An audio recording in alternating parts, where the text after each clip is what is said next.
ഇൻട്രൊഡക്ഷന് വളരെ നന്ദി. എല്ലാവർക്കും നമസ്കാരം. എനിക്ക് വളരെ സന്തോഷമുണ്ട് ഇന്ന് ഒരു തിരുവനന്തപുരത്തിൻ്റെ ഒരു വിഷനെ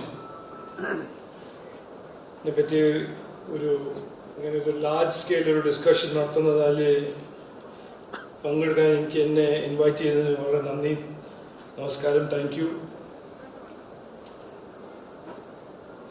ഞാൻ എല്ലാവർക്കും അറിയാം, അല്ല മോസ്റ്റ് ആൾക്കാർക്ക് അറിയാം, ഞാൻ 5-ാം തീയതി രാത്രി ഇവിടെ എത്തി, തിരുവനന്തപുരം എത്തി. 3-ാം തീയതിയാണ് എന്നോട് പ്രൈം മിനിസ്റ്റർ പറഞ്ഞത് എൻ്റെ ഒരു റിക്വസ്റ്റ് ഇവിടെ തിരുവനന്തപുരം മത്സരിക്കാൻ അദ്ദേഹം അക്സെപ്റ്റ് ചെയ്തിട്ട് എനിക്കൊരു ഓക്കെ തന്നു. 3-ാം തീയതി 5-ാം തീയതി വന്നു പെടുത്തി.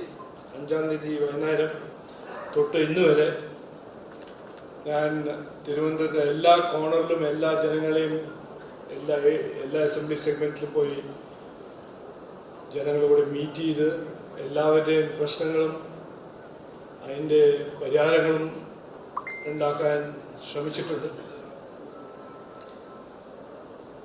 ഒരു ഫാക്റ്റ് ഭയങ്കര ക്ലിയർ ആണ് എനിക്ക്.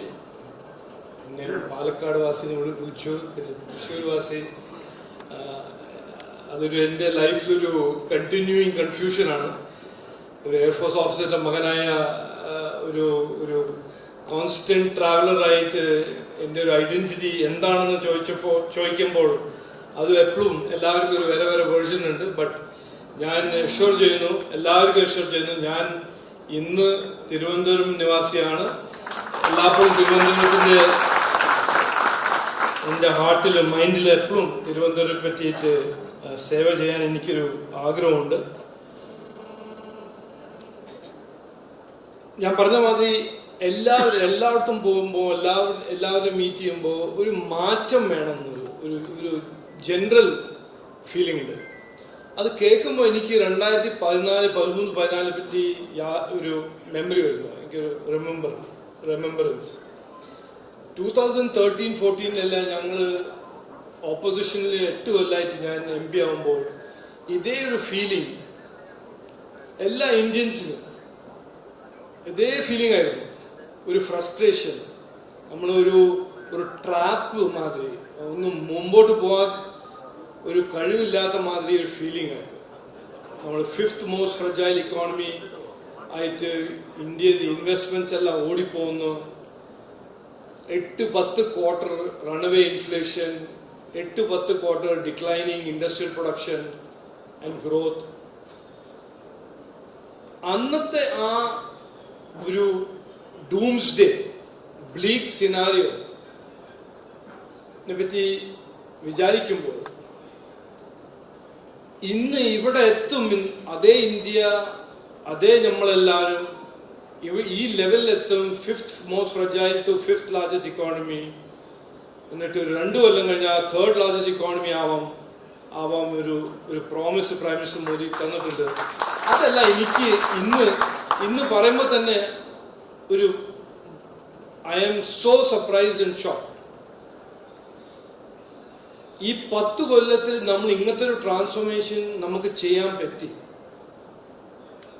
അതേ ഇന്ത്യനെ പറ്റി എല്ലാവരും അന്ന് പറഞ്ഞിരുന്നു, ഇതൊരു ഡിസ്ഫങ്ഷണൽ ഡെമോക്രസിയാണ്, ഇവിടെ ഗ്രോത്ത് ഉണ്ടാവില്ല, പുവർ കൺട്രിയാണ്, ഇൻഫ്രാസ്ട്രക്ചറിന് കാശില്ല, സെക്യൂരിറ്റിക്ക് നമ്മൾ ചൈന ഒരു കണ്ണു നോക്കിയാൽ നമ്മൾ പേടിച്ചിട്ട് അങ്ങ് വാഷിങ്ടൺ പോയി അവരുടെ ഹെൽപ്പും ചോദിക്കും. ടെററിസ്റ്റ് വന്ന ഓടിപ്പോയിട്ട് UK ഇംഗ്ലണ്ടിൽ പോയിട്ട് അവിടെ ഡയൽ ചെയ്ത് അവരെ ഹെൽപ്പ് ചോദിക്കും. നമുക്ക് മോഡേണൈസേഷൻ ഇന്ത്യ കാശില്ല, ഒരു പാവപ്പെട്ട കൺട്രിയാണ്. ഇതായിരുന്നു നെറേറ്റീവ്. തൊഴിലില്ല, ഇൻവെസ്റ്റ്മെന്റ്സ് ഇല്ല.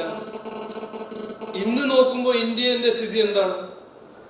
5th largest economy, on to become 3rd largest economy, one of the fastest growing manufacturing economies in the world.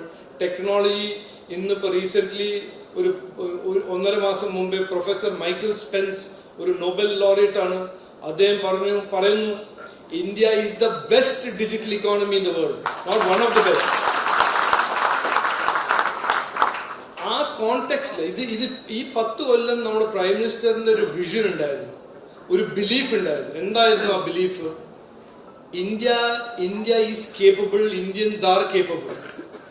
നമ്മളെ ബ്രേക്ക് ചെയ്ത് ചവിട്ടി വെച്ചിരിക്കുന്നത് നമ്മളെ സിസ്റ്റമായിരുന്നു, നമ്മളൊരു പെർവേർട്ടഡ് പൊളിറ്റിക്കൽ കൾച്ചർ.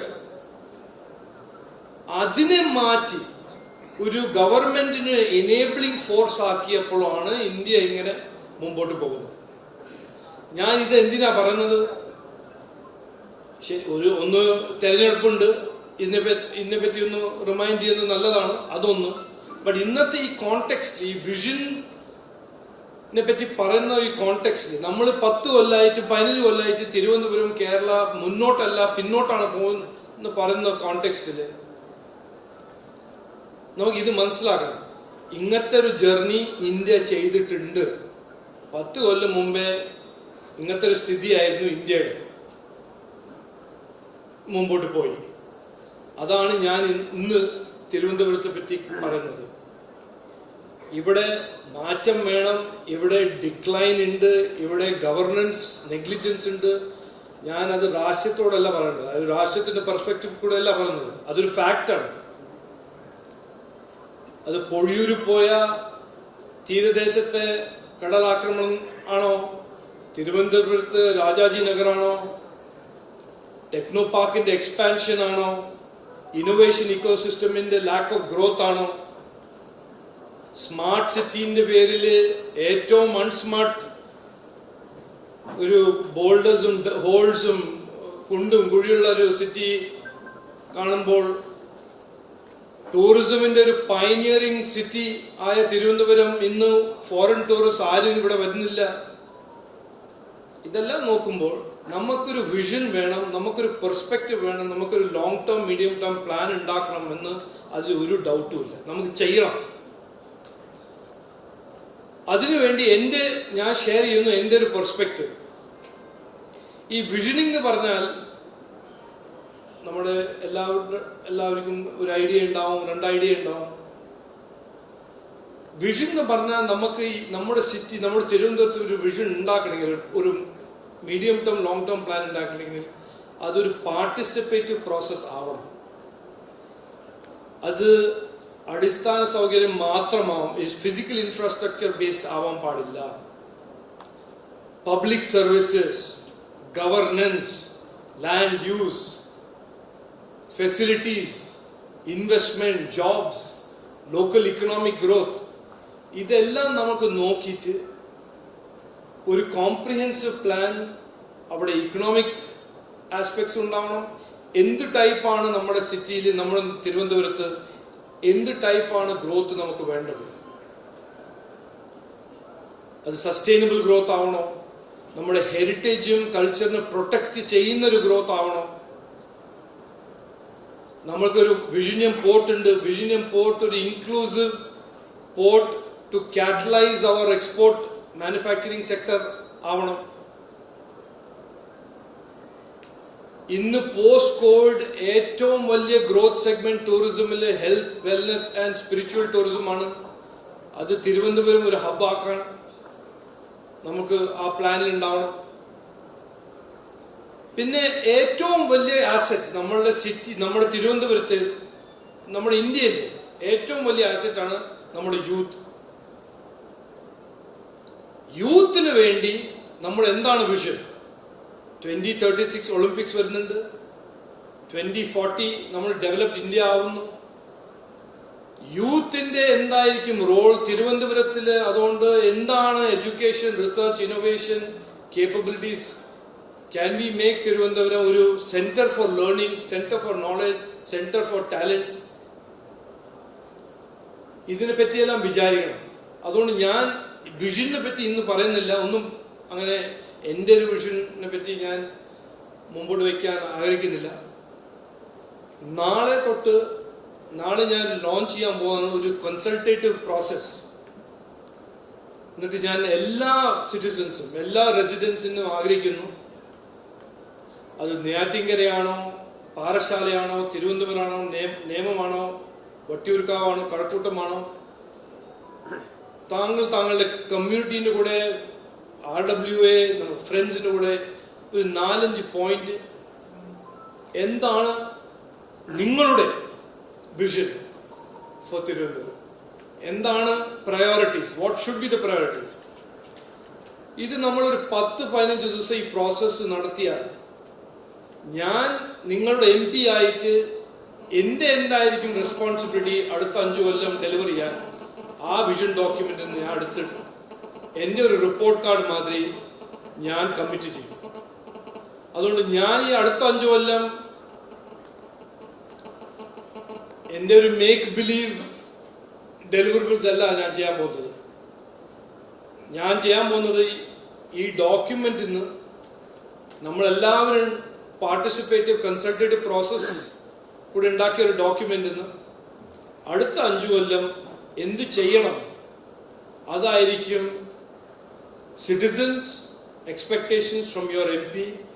ആൻഡ് അത് ഞാൻ എടുത്തിട്ട് എൻ്റെ ഗോൾസും എൻ്റെ കീ റെസ്പോൺസിബിലിറ്റീസ് ആക്കി അടുത്ത 5 കൊല്ലം അതിന് വേണ്ടിയിട്ട് ഞാൻ വർക്ക് ചെയ്യാം. അതാണ് എൻ്റെ മൈൻഡിൽ ഒരു public representative who's committed to service, serving the city, serving the people. അതായിരിക്കണം ഒരു basic contract between a public representative and the citizen. അതുകൊണ്ട് നാളത്തെ ഈ പ്രോസസ്സ് തുടങ്ങുമ്പോൾ ഈ വിഷന്റെ സജഷൻസ് ഐ റിക്വസ്റ്റ് യു, ഇതെല്ലാം ഒരു ഓവറോൾ കൺസൾട്ടേറ്റീവ് പ്രോസസ് വളരെ ട്രാൻസ്പെറന്റ്ലി എല്ലാവരുടെയും ideas, however bizarre or however good or bad it may be, എല്ലാവരുടെയും ഐഡിയാസ് എടുത്ത് നമുക്കൊരു ഡോക്യുമെന്റ് ഉണ്ടാക്കി അതൊരു 10-15 കൊല്ലത്തിൽ ഒരു വിഷൻ ഡോക്യുമെന്റ് ഉണ്ടാക്കുക. 5 കൊല്ലം Rajeev Chandrasekhar as your MP, as your minister, ഞാൻ എന്ത് ചെയ്യും, ഞാൻ എൻ്റെ എന്താണ് എക്സ്പെക്ടേഷൻ നിങ്ങൾക്ക്, അത് ആ ഡോക്യുമെന്റിൽ നിന്ന് എടുത്ത് I will then pledge that I will work to fulfill those 5 years of expectation.